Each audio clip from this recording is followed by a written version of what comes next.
Hey, what's up guys? So hari ni kita nak buat creamy tom yum pasta. Rasa dia sangatlah sedap. First korang didihkan air and letakkan garam. Lepas tu rebuskan pasta macam biasalah. Okay, next kita tumis 1 biji bawang merah dengan 5 ulas bawang putih. Tumiskan wibu merah dan wibu putih.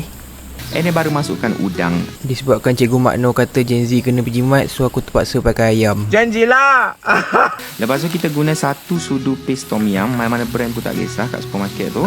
And then korang tambahkan setengah cawan fresh milk dengan setengah cawan cooking cream. Okay, lepas tu baru masukkan 2-3 helai daun limau purut, 2-3 helai daun limau kapir, 2 biji cili padi, and then sikit je cube pati ayam. Jangan banyak, sikit je. Okay, and then kita masukkan setengah sudu kecil gula untuk balancekan rasa masin paste tom yum tu lah. Kacau-kacau baru korang masukkan pasta yang dah direbus tadi tu.